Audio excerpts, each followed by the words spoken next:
Hey, so OE brain is killing me. I think when I first got typed as lead consume, I was thinking, that's awesome. NE's awesome. Gathering is awesome. I didn't even really know I was lead gather because it was just something that I was doing on autopilot all the time that I couldn't even really see it. Once I started to think about what it was, I was like, oh, well, that's cool. That's amazing. What an amazing function. What an amazing thing. But it really is a nightmare. And I'm experiencing that phenomenon where the last function or the last animal is difficult, but a lot of the problems come from the first animal that's overgrown. So you have like the last thing that's underdeveloped, but it's this big monster savior function that's overdeveloped that's causing a lot of problems, and like trying to bring those things into balance. I'm thinking about that today because I am working on a long-term project where I'm creating a book database of all the books I've read, or all the ones that I think are relevant, on my Miserable Cow coaching website. And then I'm also going to publish it on my Bright Star Massage website, just with different tags. So for the Miserable Cow site, what I notice as I'm reading books is how they're connected to different functions. So I'll be reading a book and I'll think like,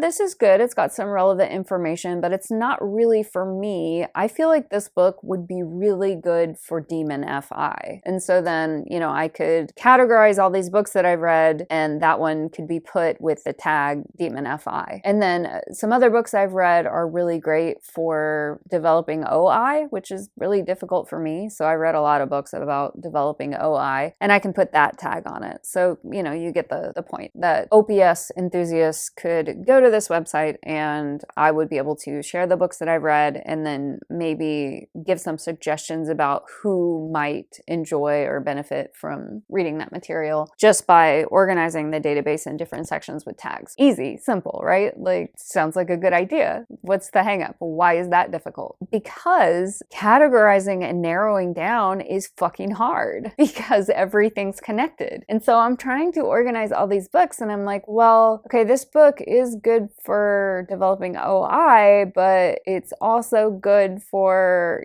this and that, and everything's connected. And so I get really drained and confused when I attempt to narrow anything down. And there's also this gather kind of impulse to learn more, get more information, read about book blogs, look at other people's book blogs. How do they do it? And of course, that's good. It's good to do your research, but it's like, I can't stop. I can't take action and do the blast and begin to narrow down and organize it in a way that it creates, a usable presentation for people, because I just get stuck. Of course, I can and will do it eventually. I'm just saying it's draining and painful, and I'm not that good at it. So I have all my books now in a list app that I'm using, and I'm just kind of roughly sorting into categories and putting the tags on. And I've read hundreds of books, so this is gonna, happen over time, and more books will be added as I read more. But I'm trying to start with like a good, 50 books. So my strategy, because it's overwhelming, is to just put them into rough categories, throw in some tags, and then see what I have, and then reevaluate from there. But I have to keep reminding myself to make a start. Just do it. No more researching, no more gathering information. Just make a start and start categorizing. You can refine it over time. It doesn't have to be perfect. It doesn't have to be done today. I have this phrase echoing in my head that helps me a lot when I come up really hard against these low blast issues. Done is better than perfect. And it's from a Greg McGowan book. I don't remember which one because I've read both of his books. Essentialism and Effortless are the ones that I read, and it looks like he has written others that I have not read.